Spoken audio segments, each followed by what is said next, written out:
This is a special news report. An invasion of NASCAR sponsors has been seen roaming the state of Massachusetts. Residents are being told to seek shelter. It is unknown why they are in a state without a major NASCAR track, but is believed to be for plot reasons. When did I get a radio? Yeah, I know what you're thinking. Voegs, what the hell is a sponsor invader? Well, first off, thank you for saying my name right, and secondly, I'm getting there, goddammit. A sponsor invasion is when a wave of brands from a certain market come flooding into NASCAR. They offer up tons of cash to race teams and tracks to slap their logo all over the place. And in some cases, the wave disappears as fast as it arrived. Now, before I talk about these sponsors, I have to talk about a different kind of sponsor. Today's sponsor, Kufandi. If you've never heard about Kufandi, welcome to your first day on NASCAR YouTube. I am currently standing next to a sad bearded man. Sad bearded man, why are you sad? Because fall is here and my clothes are whack. Well, he doesn't need to worry because Kufandi has just the thing. They were kind enough to send me some of their apparel, and I'm gonna say it, I look hot. What, no clothes for me? Well, you're not the one with the brand deal. But if he went to the link in the description and used code Voegs25 at checkout, he would save 25% on his order. Looking good and getting a discount, I think that's a no-brainer. Another cool thing that Kufandi is doing is sponsoring Christopher Bell in Martinsville. Watch him drive the Kufandi machine to the front and lock himself into the Final Four. Or maybe he's already locked himself in. Or maybe he's been eliminated. I don't know, I'm doing this in September. Thank you to Kufandi, and now back to the video. Our first invasion took place in 1982. There was a man from Kentucky who would use a bunch of his coal industry money to put his name wherever he could. That name was Jim Stacy. In that year's Daytona 500, he didn't just put his name on the 2 cars he owned, he sponsored an additional 5 extra cars in the field. And those sponsors would continue throughout the season. This whole operation would cost him $5 million, which in today's money is over $17 million. Man, he could have subbed to my Patreon like at least 3 times. Stacy was quoted saying, "Only thing that makes my knees knock is when it comes the first of the month and I have to sign the checks for them all." And the neat thing about those checks were they had this quirky little feature where they would,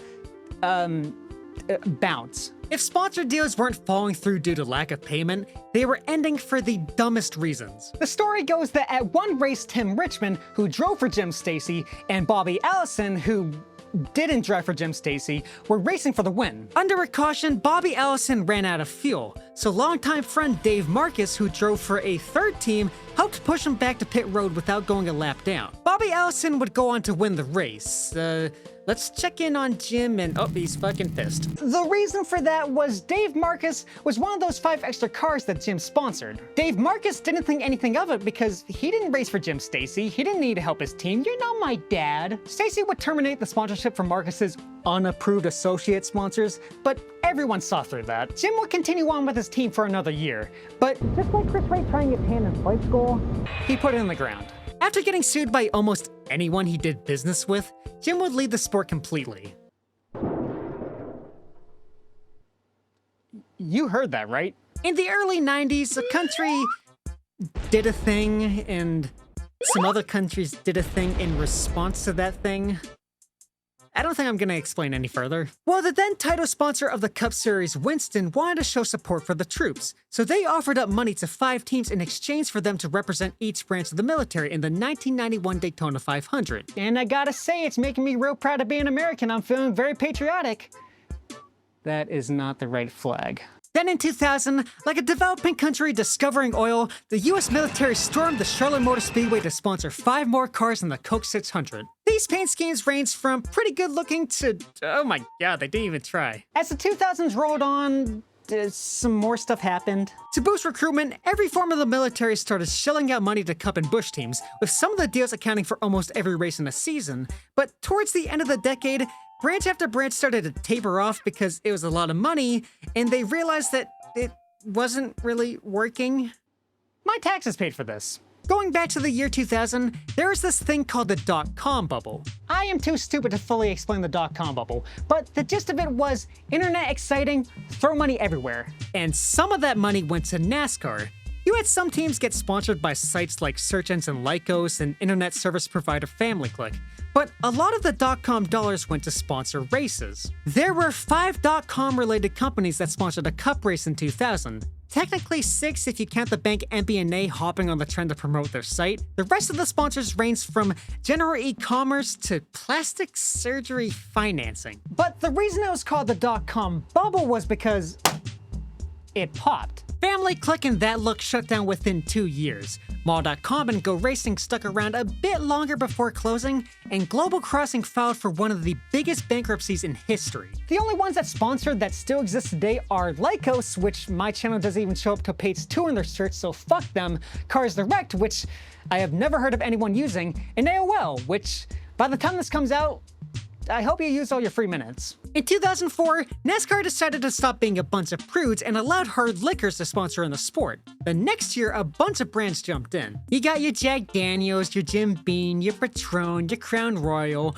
all drinks that make your car keys look very tempting. Out of all the sponsor invaders, this one was the most tame. Just some brands taking advantage of some rule changes. There's that noise again. This next invasion came with the rise in popularity of energy drinks. When the biggest one, Red Bull, started their Cup team in 2007, it seemingly opened up the floodgates for the whole industry. There were the more recognizable ones like Monster, NOS, AMP, and 5 Hour Energy. But then there were the obscure drinks, the ones that you look at and say, should I put this in my body? Some of these drinks included Shark, Blue Frog, Hype, Wave, First Gen? That's not even a fucking word. A lot of these smaller energy drinks would sponsor more underfunded teams, as it was definitely cheaper to get their names out there on a smaller marketing budget. Nowadays, energy drinks are just a typical sponsor. Like, are you really a race team if at least one of your sponsors doesn't give people heart palpitations? Or has lead in it? After the energy drink craze, there was a lull. No big trends in the advertisement space. You could describe it as a peaceful time. But then, in 2021, something terrible happened.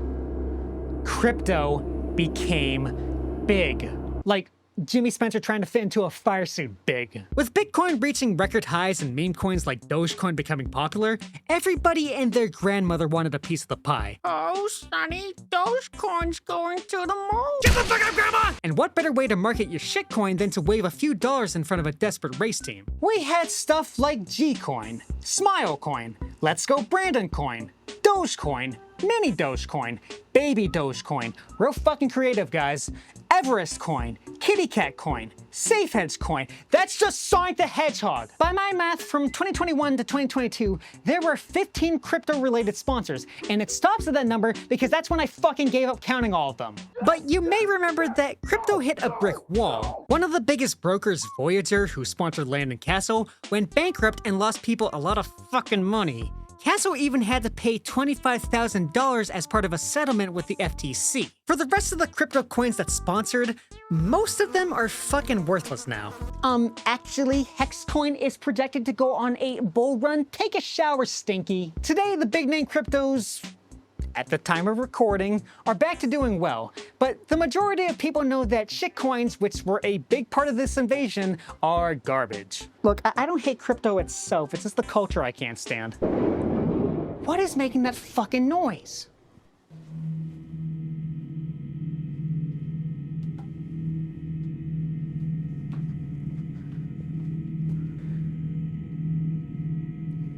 Oh, hey guys. Oh shit.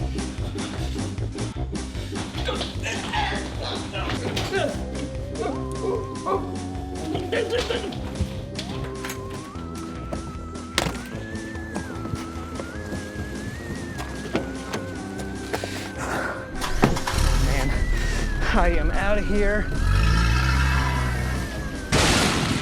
Oh. Shit.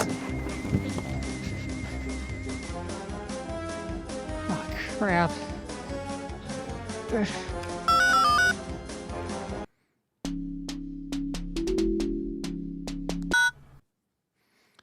What is it now? Hey, so you're not gonna believe this, but I'm being chased by a bunch of NASCAR sponsors. Yeah, you're right. I don't believe that. Well, it's true, and I was wondering if you had any ideas on how to deal with it.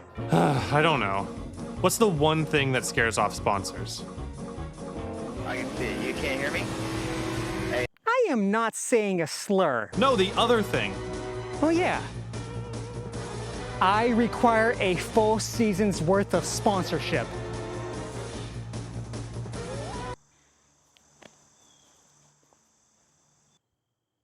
Huh. I never knew that negotiating like it's the 2000s would save your ass.